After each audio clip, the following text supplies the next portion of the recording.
नमस्कार श्रोते हो, आपल्या ऑडिओ बुक्स बाय आरती या यूट्यूब चॅनलवरती तुम्हा सर्वांचे अगदी मनापासून स्वागत आहे. मागील कथेत श्यामच्या आईने श्यामला स्वावलंबनाची शिकवण दिली आहे.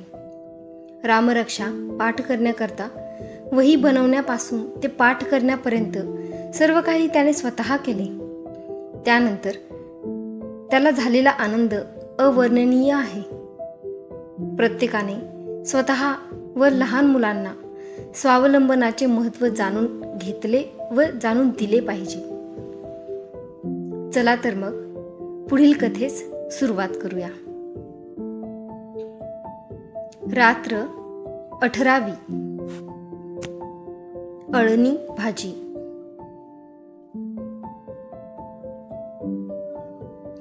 राजा व राम नदीवर गेले होते. एका शिलाखंडावर दोघे बसले होते. राजा म्हणाला, राम, मला इथून जावेसेच वाटत नाही. येथील ही नदी, ही वनराजी, हे मोर सारे पाहून किती आनंद होतो. परंतु सर्वात मोठा आनंद म्हणजे तुमच्या संगतीचा. श्यामच्या गोष्टीही ऐकावयास मिळतील. मला त्या फार आवडतात. राम म्हणाला, त्यांना गोष्टी म्हणावे का प्रवचने म्हणावी, व्याख्याने म्हणावी का आठवणी म्हणाव्या, काही समजत नाही. ऐकताना आनंद होतो, स्फूर्ती येते. राजा म्हणाला, श्याम बोलतो त्यात त्याचे निर्मळ हृदय ओतलेले असते, म्हणून सांगण्याला एक विशेषच माधुर्य असते. म्हणून कृत्रिमतेचा लवलेशही नसतो. अरे, पण कृत्रिमता असल्याशिवाय लोकांना आवडत नाही. आजकालचे लोक कृत्रिमतेचे भोगते आहेत. सगळाच रुपया शुद्ध चांदीचा असेल तर बाजारात चालत नाही. त्यात थोडी अशुद्ध धातू मिसळावी लागते, तेव्हाच तो खन्न वाचतो व व्यवहारात चालतो. राम म्हणाला, माझ्या मनात एक विचार आहे, तुला सांगू? तू हसशील, राजाने विचारले. सांग. मी हसणार नाही. कोणाच्या खऱ्या भावनांना मी कधी हसत नाही, राम म्हणाला. श्यामच्या या आठवणी प्रसिद्ध केल्या तर मुलांना वाचायला आवडतील, बायकांना वाचायला आवडतील, आई बापास त्या उपयोगी पडतील. श्यामच्या सांगण्यात कोकणातील संस्कृती भरलेली आहे. या आठवणी म्हणजे एक सुंदर संस्कृतीचे वर्णनच आहे, नाही? राजाने विचारले.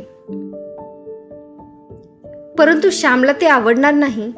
त्याला आत्मविश्वास नाही. कोण असल्या गोष्टी वाचायला तयार आहे? लोकांना भव्य भडक पाहिजे, त्यांना लैला मजनूच्या गोष्टी पाहिजेत असे तो म्हणतो, राम म्हणाला. त्यांचे बोलणे चालले होते, तोच घंटा झाली. प्रार्थनेची घंटा. दोघे मित्र आश्रमात जावयास निघाले. श्याम राजाची वाट पाहत होता. राजा व राम दोघे येताना त्याला दिसले. आज मला नाही रे हाक मारलीत? अगदी दोघेच गेलात? श्यामने विचारले. तू वाचित होतास म्हणून नाही बोलविले. दिवसभर इतर काम असते, थोडा वेळ वाचित होतास तर अडथळा करू नये असे वाटले, राजा म्हणाला. अरे, मला तरी कुठे फारसे वाचावयास आवडते.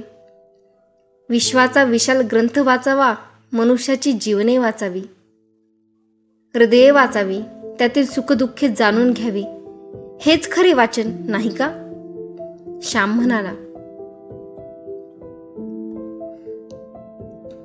श्याम, तू भरपूर वाचले आहेस म्हणून असे म्हणतोस. सृष्टीचा ग्रंथ वाचावयास शिकावे लागते. शेतकऱ्याच्या आनंदाचे वर्णन कवी करतात, परंतु शेतकऱ्यास तो उपभोगता येत नाही, कारण त्याला ती दृष्टी नसते, राजा म्हणाला. इतक्यात दुसरी घंटा झाली. सारे प्रार्थनेला बसले. प्रार्थना संपली व नेहमीप्रमाणे श्यामने आठवण सांगण्यास सुरुवात केली. मित्रांनो, प्रत्यक्ष उदाहरणाने जे शिक्षण मिळते ते शेकडो व्याख्याने ऐकून किंवा अनेक ग्रंथ वाचूनही मिळत नाही. कृती ही मुकपणाने बोलते. शब्दाहूनही हे मुके परिणामकारक असते. कसे जेवावे याची सुद्धा आपल्याकडे संस्कृती आहे. माझे वडील नेहमी सांगावयाचे, आपल्या पानाकडे पाहून जेवावे. पानावर वस्तू असता मागू नये, येईल तेव्हा घ्यावे. पंक्तीत सर्वांना वाढायला आणतील तेव्हा आपणासही मिळेल. हावरेपणा करू नये. शीत पानाच्या खाली सांडू नये. पानात काही टाकू नये. पानातील पदार्थांवर टीका करू नये. पानात गुंतवळ किंवा काही सापडले तर निमूटपणे काढावे. वाच्यता करू नये. दुसऱ्यास वर करून दाखवू नये, कारण दुसऱ्यांना किळस येते. विषारी वस्तू सापडली तर मात्र सांगावे. पान कसे लख्ख करावे. या सांगण्याप्रमाणे वडील स्वतः वागत असत. मी अनेकांना जेवताना पाहिले आहे, परंतु माझ्या वडिलांचे जेवण झाल्यावर ताट जितके स्वच्छ व निर्मळ दिसे तसे मी कोठेही पाहिले नाही. त्या ताटात कुणी जेवले आहे की नाही हे समजण्याचीही मारामार पडे. त्यांच्या ताटाबाहेर एक शीतकण सापडलेला दिसावयाचा नाही. माझ्या पानाभोवती जर शीते दिसली तर रागावत व म्हणत, मथुरेचे एक कोंबडे जेवेल इतकी शीते सांडली आहेस, कर गोळा सारी. अमुक वाईट, हे असेच झाले, याला चव नाही वगैरे ते कधी बोलत नसत. त्यांना सारेच गोड लागे. त्यांचा एक शब्द ठरलेला असे, राजमान्य. त्यांना कोणी विचारावे भाजी कशी झाली आहे, त्यांचे उत्तर ठरलेले असे, राजमान्य. जेवणाची कोणतीही खोडी त्यांना नव्हती. एके दिवशीची गोष्ट माझ्या चांगलीच ध्यानात राहिली आहे. रोज वडील घरच्या देवांची पूजा करून देवळास गेले म्हणजे आम्ही पाटपाणी घ्यावयास लागत असू. भाताशिवाय सर्व वाढून तयार ठेवीत असू. आई, भाऊ आले, भाऊ आले, भात उकर. वडील देवळातून येताना गणपतीचे तीर्थ आणीत. ते आम्ही घेतले म्हणजे जेवणे सुरू होत. त्या दिवशी आम्ही जेवावयास बसलो.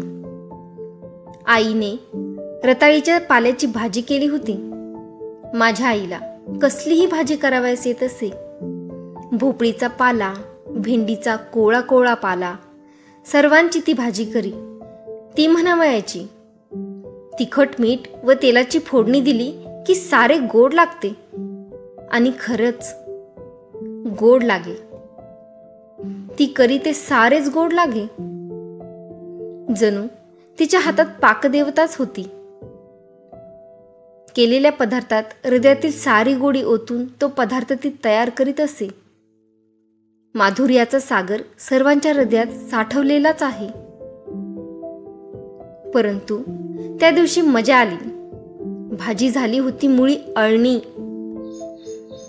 भाजीत मीठ घालावयाला आई विसरली होती.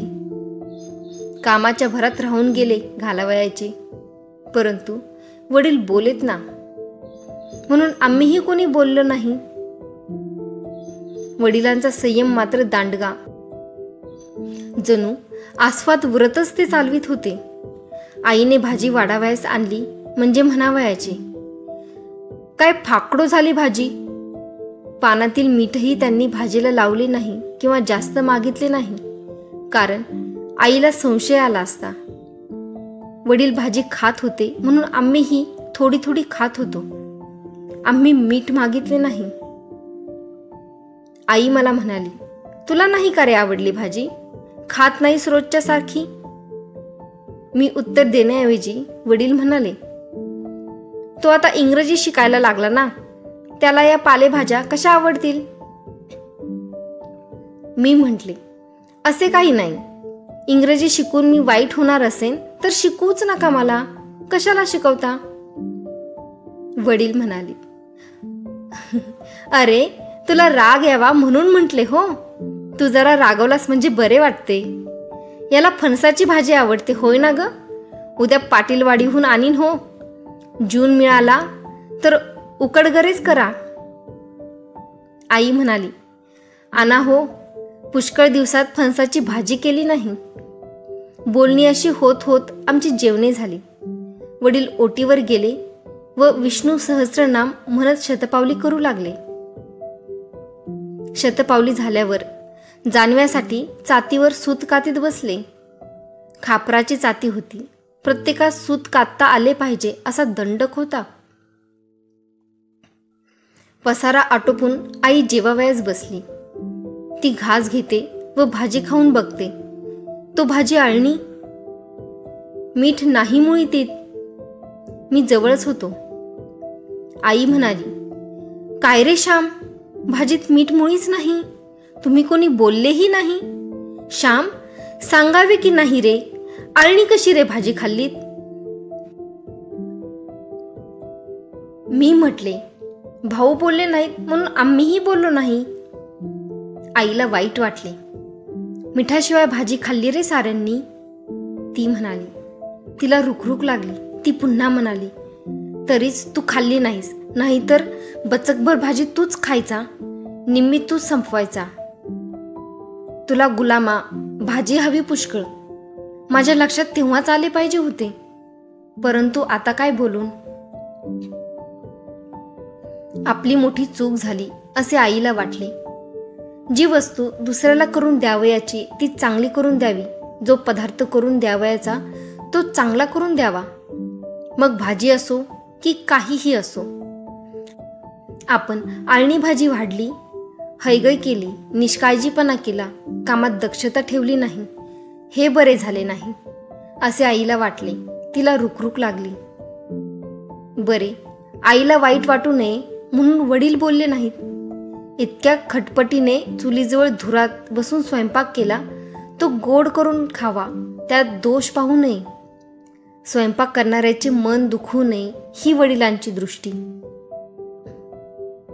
मित्रांनो, दुसऱ्याचे मन दुखवू नये म्हणून जिभेवर ताबा ठेवून आळणी भाजी मिटक्या मारून खाणारे माझे वडील श्रेष्ठ, का आळणी भाजी कशी हातून झाली, का रे तुम्ही कोणी सांगितले नाही असे म्हणणारी, चांगला पदार्थ हातून झाला नाही म्हणून मनाला लावून घेणारी, हळहळणारी माझी आई श्रेष्ठ. दोघेही थोर व श्रेष्ठ. हिंदू संस्कृती संयम व समाधान यावर उभारलेली आहे. त्याचप्रमाणे कर्मकुशलतेवरही उभारलेली आहे. हे दोन्ही धडे माझे आईबाप मला देत होते. धन्यवाद. आजची कथा आपल्या सगळ्यांच्या जीवनाशी खूप साम्य करणारी आहे. श्यामच्या वडिलांचे स्त्रियांविषयीच्या असणाऱ्या आदर भावनांचे दर्शन घडते. प्रत्येकाच्या कामाचा आदर करणे हे शिकावयास मिळते.